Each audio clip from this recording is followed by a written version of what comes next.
ಬುಧವಾರ ಬೆಳ್ಳಂಬೆಳಗ್ಗೆ ಜವರಾಯ ಮತ್ತೆ ತನ್ನ ಅಟ್ಟಹಾಸವನ್ನ ಮೆರೆದಿದ್ದಾನೆ. ಮಹಾರಾಷ್ಟ್ರದ ಬಾರಾಮತಿ ಸಮೀಪದಲ್ಲಿ ನಡೆದ ವಿಮಾನ ದುರಂತದಲ್ಲಿ ಮಹಾರಾಷ್ಟ್ರದ ಡಿಸಿಎಂ ಅಜಿತ್ ಪವಾರ್ ಅವರು ನಿಧನವನ್ನ ಹೊಂದಿದ್ದಾರೆ. ಇತ್ತೀಚಿನ ದಿನಗಳಲ್ಲಿ ವಿಮಾನ ದುರಂತಗಳು ಯಾಕೆ ಇಷ್ಟು ಜಾಸ್ತಿ ಆಗ್ತಾ ಇದಾವೆ? ಕಳೆದ ವರ್ಷ ಅಹಮದಾಬಾದ್ ನಲ್ಲಿ ನಡೆದ ವಿಮಾನ ದುರಂತ ಮರೆಯೋದಕ್ಕೂ ಮುಂಚೆನೆ ಇನ್ನೊಂದು ಅಪಘಾತ ನಡೆದು ಹೋಗಿದೆ. ಸಾಮಾನ್ಯವಾಗಿ ವಿಮಾನ ಪ್ರಯಾಣ ತುಂಬಾ ಸೇಫ್ ಆಗಿರುತ್ತೆ ಅಂತ ತುಂಬಾ ಜನ ಹೇಳ್ತಾರೆ. ಅದು ನಿಜಾನ? ಇಲ್ಲಿಯವರೆಗೂ ವಿಮಾನ ದುರಂತದಲ್ಲಿ ಸತ್ತು ಹೋದ ರಾಜಕೀಯ ನಾಯಕರೆಷ್ಟು?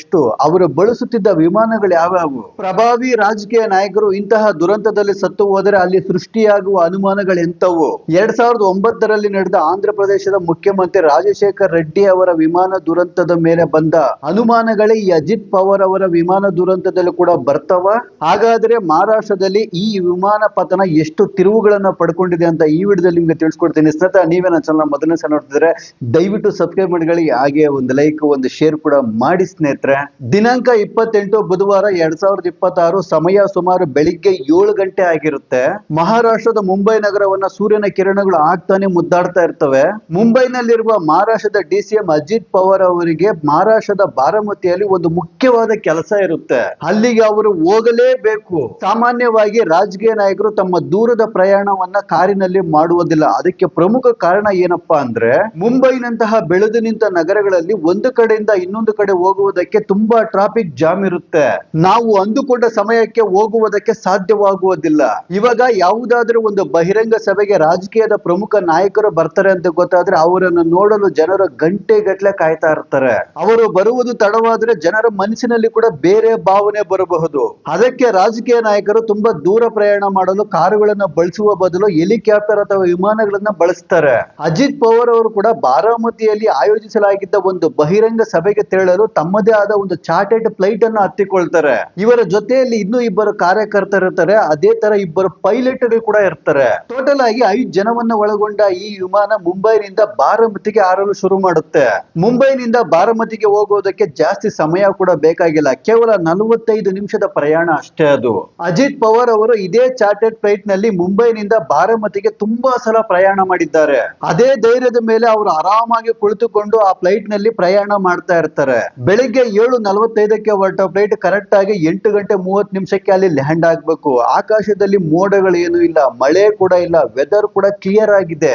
8 ಗಂಟೆ 20 ನಿಮಿಷಕ್ಕೆ ಫ್ಲೈಟ್ ಬಾರಾಮತಿಗೆ ಬರುತ್ತೆ. ಪೈಲಟ್ ಲ್ಯಾಂಡ್ ಮಾಡಲು ಕಂಟ್ರೋಲ್ ರೂಮಿನ ಪರ್ಮಿಷನ್ ಕೇಳಿ ರನ್ವೇ ಮೇಲೆ ಲ್ಯಾಂಡ್ ಮಾಡಲು ಮುಂದಾಗ್ತಾನೆ. ಇನ್ನೇನು ಲ್ಯಾಂಡ್ ಆಗಬೇಕೆನ್ನುವ ಸಮಯದಲ್ಲಿ ಪೈಲಟ್ ಗೆ ಒಂದು ಅನುಮಾನ ಬರುತ್ತೆ.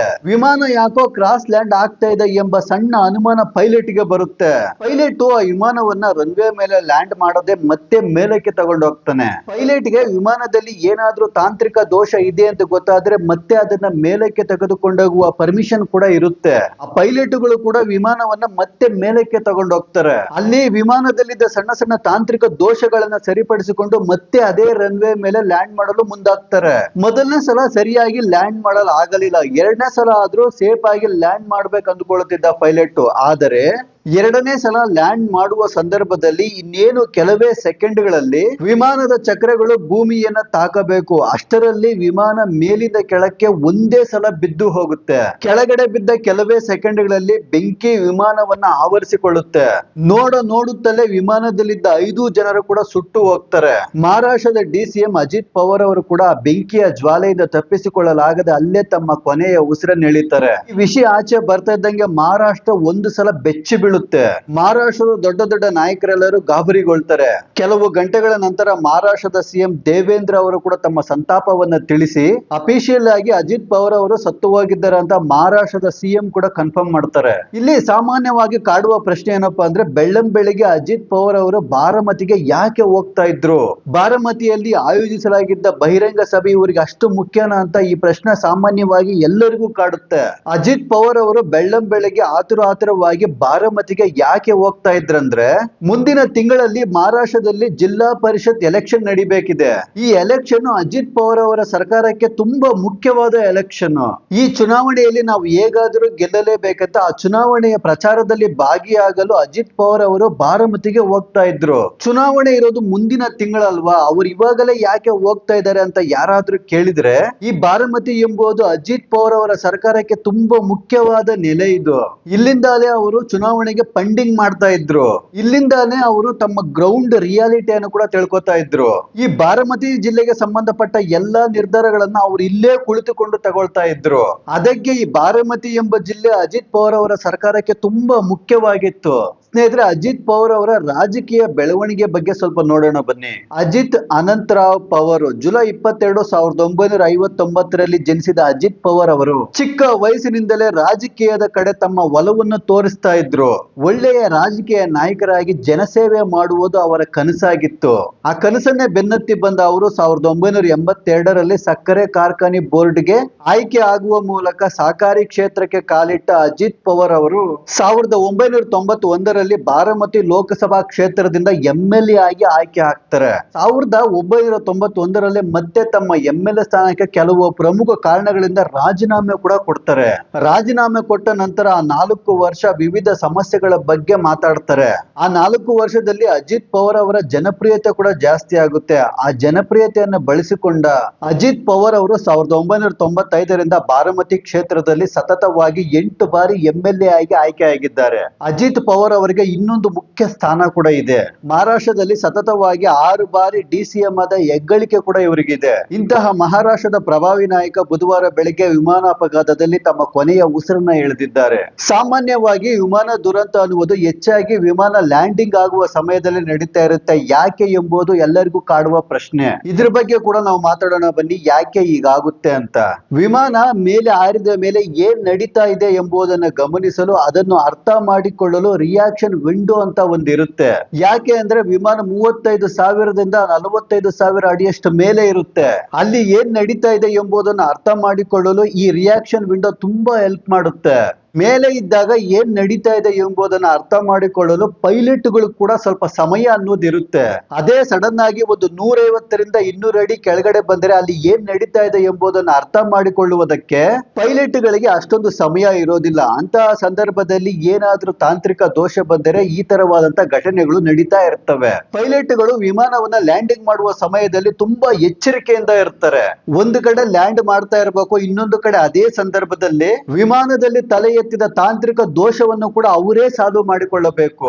ಅದಕ್ಕೆ ಅಂತಲೇ ಅವರು ಸಪರೇಟ್ ಆಗಿ ಟ್ರೈನಿಂಗ್ ಕೂಡ ತಗೊಂಡಿರ್ತಾರೆ.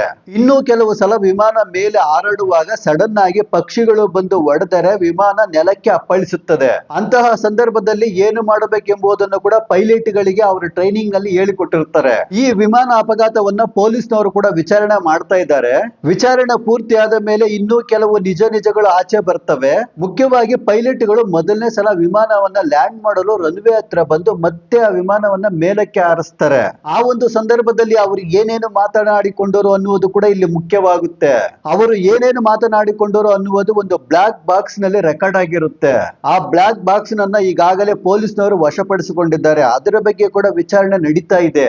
ವಿಚಾರಣೆ ಪೂರ್ತಿಯಾದ ಮೇಲೆ ನಿಜಗಳು ಆಚೆ ಬರ್ತವೆ. ಇಷ್ಟಕ್ಕೂ ಅಜಿತ್ ಪವಾರ್ ಅವರು ಪ್ರಯಾಣಿಸ್ತಾ ಇದ್ದ ವಿಮಾನ ಯಾವುದು, ಅದು ಯಾವ ಕಂಪನಿಗೆ ಸೇರಿತ್ತು, ಈ ವಿಮಾನವನ್ನ ತಯಾರಿಸಿ ಎಷ್ಟು ವರ್ಷ ಆಗಿತ್ತು ಅನ್ನೋದ್ರ ಬಗ್ಗೆ ಕೂಡ ಸ್ವಲ್ಪ ಮಾತನಾಡಿಕೊಳ್ಳೋಣ ಬನ್ನಿ. ಇಲ್ಲಿ ಅಜಿತ್ ಪವಾರ್ ಅವರು ಅಮೆರಿಕದ ಮೂಲದ LJ-45 ಎಂಬ ವಿಮಾನವನ್ನ ಬಳಸ್ತಾ ಇದ್ರು. ಈ LJ ವಿಮಾನ ಬೊಂಬಾರ್ಡಿಯರ್ ಏರ್ ಸ್ಪೇಸ್ ಕಂಪನಿಯ ಏರ್ ಜೆಟ್ ವಿಭಾಗದಲ್ಲಿ ತಯಾರಿಸಲಾಗಿದ್ದ ವಿಮಾನ. ಈ ವಿಮಾನಗಳನ್ನ ಸಾಮಾನ್ಯವಾಗಿ VIP-ಗಳು ತುಂಬಾ ಬಳಕೆ ಮಾಡ್ತಾ ಇರ್ತಾರೆ. ಈ ವಿಮಾನ ಪೂರ್ತಿಯಾಗಿ ಪ್ರೈವೇಟ್ ಆಗಿದ್ದು ಕಾರ್ಪೊರೇಟ್ ಕಂಪನಿಗಳು ಕೂಡ ಈ ವಿಮಾನವನ್ನ ಬಳಸ್ತಾ ಇರ್ತಾರೆ. ಈ ವಿಮಾನವನ್ನ ಮೊದಲನೇ ಸಲ 1995ರಲ್ಲಿ ಪರಿಚಯಿಸಲಾಯಿತು. 1998ರಿಂದ ಇದು ಜನರ ಸೇವೆಯಲ್ಲಿದೆ. LJ-45 ವಿಮಾನಗಳು ಈ ಪ್ರಪಂಚದಲ್ಲಿ ಜಾಸ್ತಿ ವಿಮಾನಗಳೇನು ಇಲ್ಲ. ಕೇವಲ 200 ಈ ತರವಾದ ವಿಮಾನಗಳನ್ನ ಮಾತ್ರ ಆ ಕಂಪನಿ ತಯಾರು ಮಾಡಿದೆ. 2001ರಲ್ಲಿ ಬಂದ ಒಂದು ಸಮಸ್ಯೆಯ ಕಾರಣದಿಂದ ಈ ವಿಮಾನ ಸಂಸ್ಥೆ ಈ ತರ ವಿಮಾನಗಳನ್ನ ತಯಾರು ಮಾಡುವುದನ್ನ ಸಂಪೂರ್ಣವಾಗಿ ನಿಲ್ಲಿಸಿದೆ. ಆದರೂ ಕೂಡ ಕೆಲವು ವಿಮಾನಗಳು ಮಾತ್ರ ಇಂದಿಗೂ ಜನರ ಸೇವೆಯಲ್ಲಿದ್ದಾವೆ. ಈ ವಿಮಾನದಲ್ಲಿ 2 ಪೈಲಟ್ಗಳು ಸೇರಿ ಒಟ್ಟು 8 ಜನ ಪ್ರಯಾಣಿಸಲು ಸಾಧ್ಯವಾಗುತ್ತೆ. ಈ ವಿಮಾನಕ್ಕೆ ಇದ್ದ ಒಂದು ಮೇಜರ್ ಸಮಸ್ಯೆ ಏನಪ್ಪಾ ಅಂದ್ರೆ, ಈ ವಿಮಾನವನ್ನ ಚಿಕ್ಕ ರನ್ವೇಗಳ ಮೇಲೆ ಲ್ಯಾಂಡಿಂಗ್ ಮಾಡಲು ಸಾಧ್ಯವಾಗುವುದಿಲ್ಲವಂತೆ. ಈ ವಿಮಾನವನ್ನ ಲ್ಯಾಂಡ್ ಮಾಡಲು ಸುಮಾರು 4500 ಅಡಿ ಉದ್ದವಾದ ರನ್ವೇ ಬೇಕಂತೆ. ಇದು ಈ ವಿಮಾನಕ್ಕೆ ಇದ್ದ ಒಂದು ಮೇಜರ್ ಸಮಸ್ಯೆ.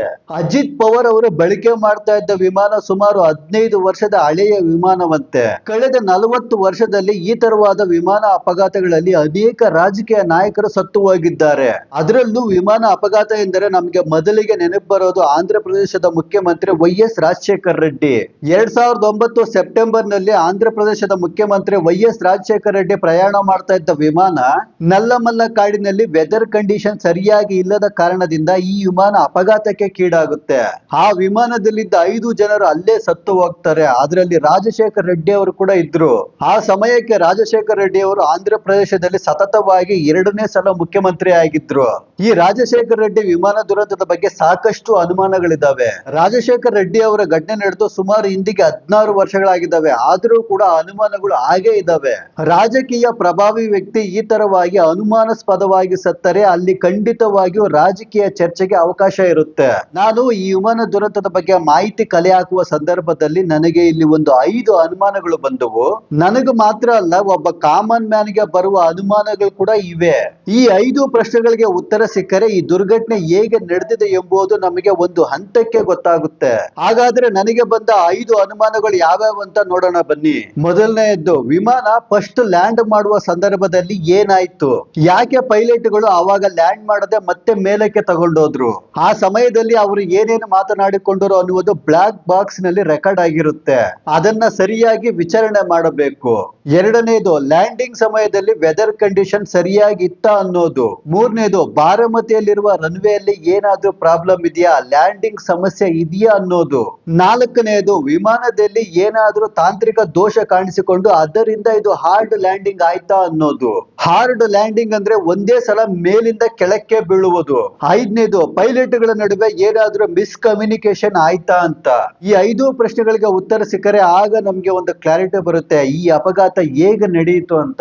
ರಾಜಕೀಯ ನಾಯಕರು ತಮ್ಮ ಕಾರ್ಯಕಲಾಪಗಳನ್ನು ನೋಡಿಕೊಳ್ಳುವುದಕ್ಕೆ ಈ ತರವಾದ ಚಾರ್ಟೆಡ್ ಫ್ಲೈಟ್ ಗಳನ್ನ ಬಳಸ್ತಾರೆ. ಅದೇ ತರ ದೊಡ್ಡ ದೊಡ್ಡ ವ್ಯಾಪಾರಿಗಳು, ಸಿನಿಮಾ ಸೆಲೆಬ್ರಿಟಿಗಳು ಕೂಡ ಈ ತರವಾದ ಪ್ರೈವೇಟ್ ಫ್ಲೈಟ್ ಗಳನ್ನ ಬಳಸ್ತಾರೆ. ಈ ಫ್ಲೈಟ್ ಗಳನ್ನು ಬಳಸುವ ಮುಖ್ಯ ಉದ್ದೇಶ ಒಂದು, ರಸ್ತೆ ಪ್ರಯಾಣಕ್ಕಿಂತ ಈ ಫ್ಲೈಟ್ ಪ್ರಯಾಣ ತುಂಬಾ ಸೇಫ್ ಆಗಿರುತ್ತೆ ಅನ್ನೋದು. ಇನ್ನೊಂದು, ಒಂದು ಕಡೆಯಿಂದ ಇನ್ನೊಂದು ಕಡೆಗೆ ವೇಗವಾಗಿ ಹೋಗಬಹುದು ಅಂತ.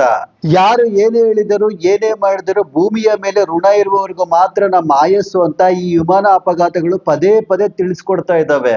ಇನ್ನು ಅಜಿತ್ ಪವಾರ್ ಅವರ ಸಾವು ಮಹಾರಾಷ್ಟ್ರದ ರಾಜಕೀಯದಲ್ಲಿ ಮುಂದೆ ಯಾವ ಯಾವ ಬದಲಾವಣೆಯನ್ನ ತರುತ್ತೆ ಅಂತ ನೋಡೋಣ. ಅಜಿತ್ ಪವಾರ್ ಅವರ ಕುಟುಂಬಕ್ಕೆ ಹಾಗೆ ಅವರ ಪಕ್ಷದ ಕಾರ್ಯಕರ್ತರಿಗೆ ಈ ನೋವನ್ನು ತಡೆದುಕೊಳ್ಳುವ ಶಕ್ತಿಯ ದೇವರು ಕೊಡಲಿ ಅಂತ ಹೇಳುತ್ತಾ ಈ ವಿಡಿಯೋ ಇಲ್ಲಿಗೆ ಮುಗಿಸ್ತಾ ಇದ್ದೀನಿ. ಸ್ನೇಹಿತರೆ, ಈ ವಿಡಿಯೋ ನಿಮ್ಗೆ ಇಷ್ಟ ಆಗಿದ್ರೆ ಲೈಕ್ ಮಾಡಿ, ಶೇರ್ ಮಾಡಿ, ನಮ್ಮ ಚಾನಲ್ ತಪ್ಪದೇ ಸಬ್ಸ್ಕ್ರೈಬ್ ಮಾಡ್ಕೊಳ್ಳಿ ಸ್ನೇಹಿತರೆ. ಮತ್ತೊಂದು ವಿಡಿಯೋದಲ್ಲಿ ಮತ್ತೆ ಸಿಗೋಣ. ಅಲ್ಲಿವರೆಗೂ ಜೈ ಹಿಂದ್, ಜೈ ಕರ್ನಾಟಕ.